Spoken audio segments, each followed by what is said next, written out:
Thank you for staying with us. This is the Election Studio on Plus TV Africa. We are continuing with conversation, but this time we're looking at the fire situation at INEC offices. Two at the moment, one in Abia State, the other in Plateau State. And of course, we've gotten some reactions so far. We have guests with us to help make sense of the situation. We do know for a fact that the Commission has reacted. They've taken some steps. We'll be highlighting some of those steps as we go. But first, let's bring in our guest in the studio. Well, we have Rahman at DBE. He's the chairman of the Liberation Movement Party. Thank you for joining us. And still with us is Ugochukwu Keka. He's a political analyst. Thank you, gentlemen, for joining us. So the first question that comes to anybody's mind is, what's with the fires? Why all of a sudden is fires, INEC office, going up in flames, and sensitive materials, even PVCs going up in flames? Is this a trend that is going to continue? Should we be worried? I'll start with you, Rahman. Well, I think it's naturally when you have a pressure on an institution of government in Nigeria, and when safety, is not, because when you plan project, one of the things to plan along with it, because of the pressure of the project, is safety. And when safety is part of what you're planning, which means that you have thought of everything in whole of its ramifications, and then you can forestall such happening. But in this case, the offices of INEC is going up in flames, and the challenge of that is that it sends a negative signal in the mind space of the observers internationally, to the from the electorate point of view, who have not collected their PVCs, and disenfranchisement will perchance happen. Of course, we've heard that they will reprint, Yes, INEC. Let's quickly bring you up to speed before we continue this conversation and the issues that come with it.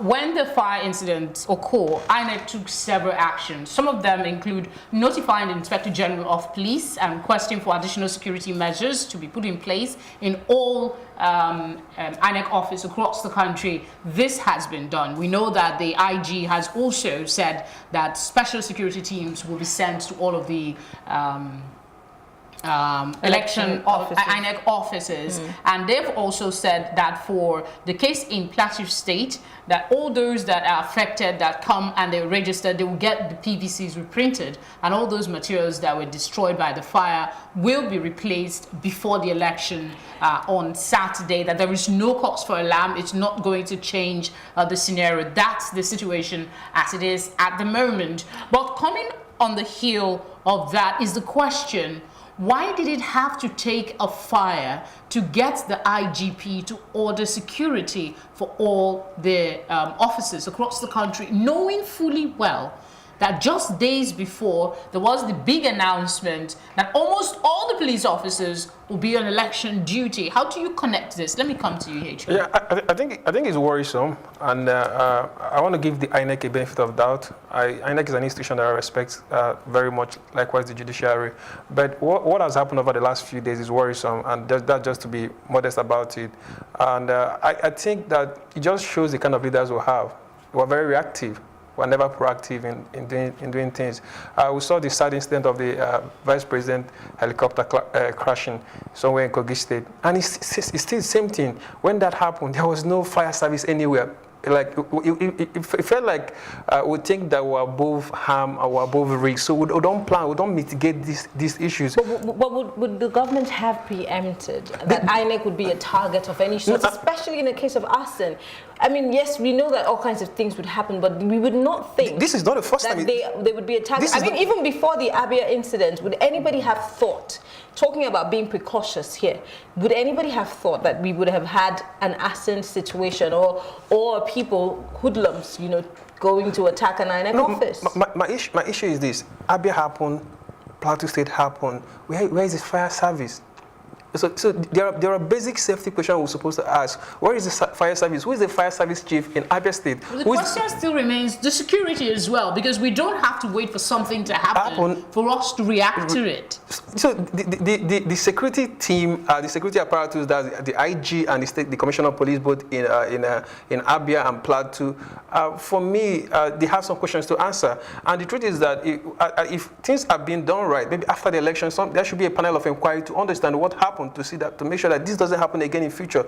Because the truth is this: it doesn't communicate strength, it doesn't communicate capacity and competence on the position of the police officers, the fire officers, and INEC itself at this point. Now, she made mention of the move that the resident electoral officer in Jos has said that the IG is taking. But I'm just wondering, how do you know how many PVCs were lost in that fire?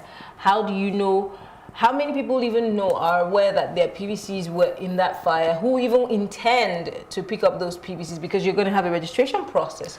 How do we even make sure that that is even right? And how are you also sure that you do not have imposters in that registration exercise? That's why I said initially that I want to give INEC a benefit of doubt. Somebody that is cynical will sit here and say that this is a calculated attempt. And I will respect that position, because like you just rightly asked, at this point, how do we know? We can't get this thing. He gave us, say that this is going to be done, but he didn't give us the data of how many PVC that were burnt, the names and every other thing. And the people that even have their PVC already are finding it difficult to get their PVC over the last few weeks. So how do we know all these things? So it's not out of place for someone to question INEC to say that it seems like people are trying to do something that is funny. Okay, Rahman, let me come to you with this question. INEC has assured that we shouldn't worry. They have things under control. It's just less than 4 days. I'm not exaggerating. It's on the 16th, right? Today's already 11. 5 days to the election.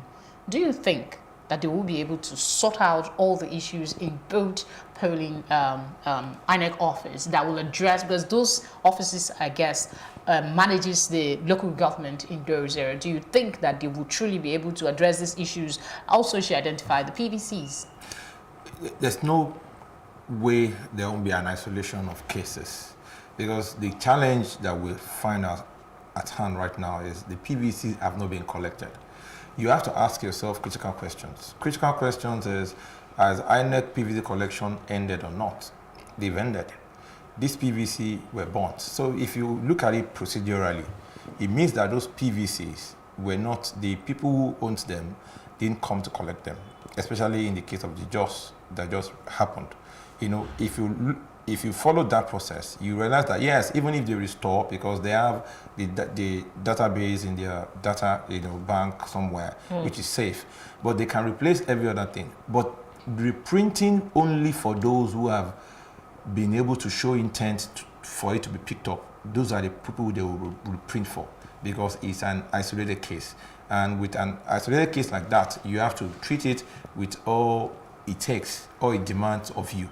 But in 4 days, I do not think that INEC will be able to do justice to especially those in Jos, because that election there will be disenfranchised by the number of people that the PVC has been destroyed. Because some people will not come forward anymore, because they will say, oh, INEC has been burnt.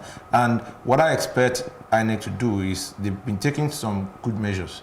But the other measures I would go to prefer is that beyond the security personnel in there, there must be safety apparatus in those vicinities. That's the question. Because fire outbreak now, especially when we're looking for a credible, fair election, there must be opportunity to install, fire extinguishers, a lot of fire, apparatus that will mitigate any incident.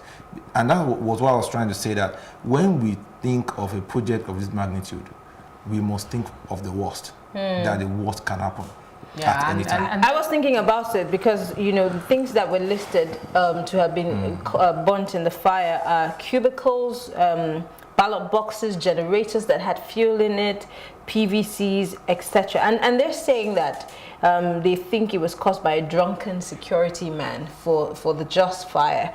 But I'm just wondering, for a commission like INEC, it's like a bank. It should be like a bank. You have a vault, something that is fire and waterproof that would preserve these things, because anything can happen. It could even be a failed electricity problem. It could be anything. So why didn't INEC consider this in the first instance? Because we know how important these things are. And then you have to buy new cubicles and all of that. Let me quickly come into that. That is what is part of our learning. And I think we've learned this a long time. It shouldn't be repeating itself. When you are planning a magnitude of project in this, in this form, you must think of the unthinkable, because you must think that the worst thing can happen. And especially when it comes to do with people, you must expect that the people can become irrational. When the polity becomes so heated, people can do unthinkable things. So in doing that, going forward, I think INEC is already taking the right step, but they need to improve more. I've seen the list of steps they've taken, but they need to ensure that these steps become part of the norm of what is obtainable. Aside from INEC, stepping up and security agencies stepping up, you mentioned something that kept ringing in my head, and that's the issue of fire service. Chronically, the Nigerian fire service seem not to be up to par when a situation of we have fire incidents. We had the one just recently, I think in Port Harcourt. You mentioned that. We had this one at the offices.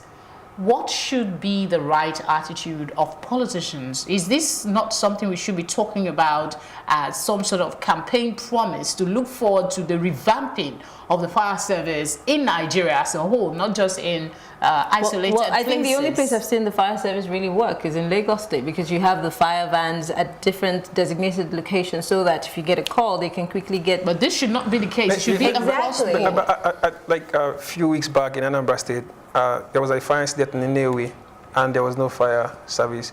I think the guys there had to get a tanker full of water, get Omo, and then, trust Nigerians with their spirit of ingenuity, and that was how they were able to do that. But that is sad, because this is the kind of country that we are, that we don't prioritize safety. When something that happens, we now blame external forces that's busy minding their business some other place. So my challenge and my pain is that we're going into an election that has the ability to define everything about us as a country. The fire service is not up to par. The security, because how can you hand over the destiny of a nation to a drunken security officer? And you are busy telling us, and at this point, they've not said anything about prosecution.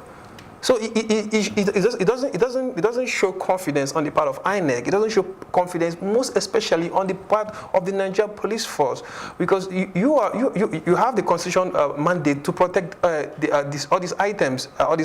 So at this point, this shouldn't be happening. So.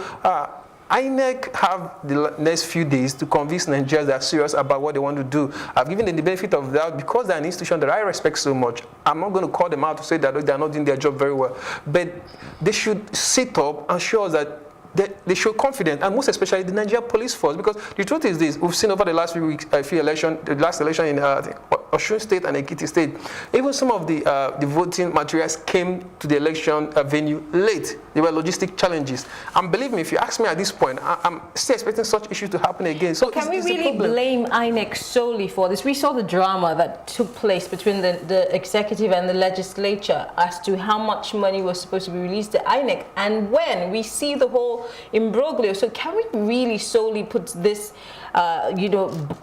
a blame on INEC's table alone? What about the government who is doling out the money? What about the people who are supposed to be early enough when they are supposed to release certain funds for INEC to do? INEC, yes, is willing and ready to do the job. I'm not necessarily holding brief for them, but should we be passing the buck to them solely? The buck at this point stops at the table of the chairman of INEC, because for a 4-year election, you don't plan it in 1 year. I don't think you plan a 4-year election in 1 year, or you plan it in 6 months. I don't think you plan it with a 1-year budget. Well, INEC in so many ways have showed that they have done the background work and that this is not a question, if you want to look at it logically, of whether INEC is prepared or not. I think this is more a question of security lapses. I've never said they're not prepared. INEC is not a security agency. No, I've never said they're not prepared. What I've said is that in terms of risks, in terms of issues like this coming up, would they be proactive towards solving them? That's my fear, right? They are prepared, and that's why I said earlier that I'm giving them benefit of doubt.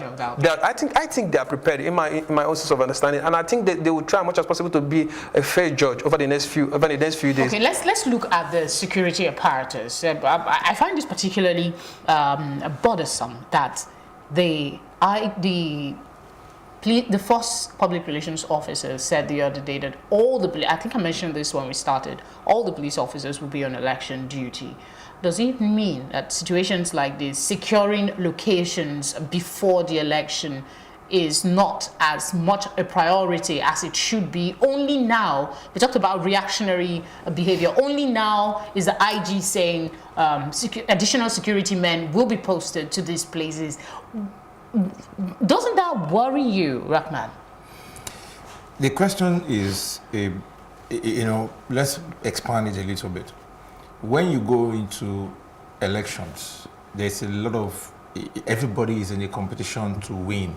And as politicians, you do all sorts of things to want to, outweigh the other party. At that moment, it's critical on the institution as INEC, as the umpire, to do everything possible to reinforce and protect. Because one of the things that is critical in the election is the PVC and the ballot papers. And the PVC will be available up until today, as the last day.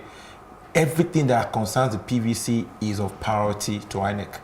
And the protection of that PVCs are top priority up until that moment. Their job is not to, theirs is to coordinate. It is the security agencies. Up until that moment. As INEC calls a meeting of stakeholders all the time. And at that meeting, they should have called for additional security if they think so. They did not deem it fit to call for it in terms of all this polling unit. And in the case of what happened, you understand, there are two incidences of one of the security man, one of an arson. You understand, you have to think ahead. That, like I said before, anything can happen. And when you begin to think that an election is important to a nation, what do you mean by credible? Credible means that the whole process is become transparent, everybody can see, and you protect it. Because for a system to become transparent, that system needs to be protected all the way. All right, quickly, in rounding up, a lot of people, some critics have said that this is a deliberate attempt, this is a strategy to somewhat not allow certain persons to exercise their franchise, and also to cripple INEC and demoralize them a few days to the election. What's your take on it? Quickly. Number one, I'm not going to buy into that. At this point, we don't need a defeatist ideology, agenda going into an election. We'll have to respect INEC. We have to respect our institutions, all right? We might have different candidates canvassing for different candidates to win at different level, all right? But we should understand the sanctity of our institutions. We have to understand the sanctity of our different agencies of government and respect that. And we shouldn't model them because of some little challenges like they're having right now. What everybody should do is to give INEC the benefit of doubt to do their job right, and trusting INEC and the staff and everybody working on that project, all the stakeholders to do a good job. And I think with that in mind, I trust them to handle everything right. All right. Thank you very much, gentlemen, for coming on the program. Thank you so much. Thank you for having us. Thank you. It's a pleasure to have you. We'll take a short break now for the news update, and then we'll come back, continue the conversation here on Plus TV Africa Election Studio. Stay with us.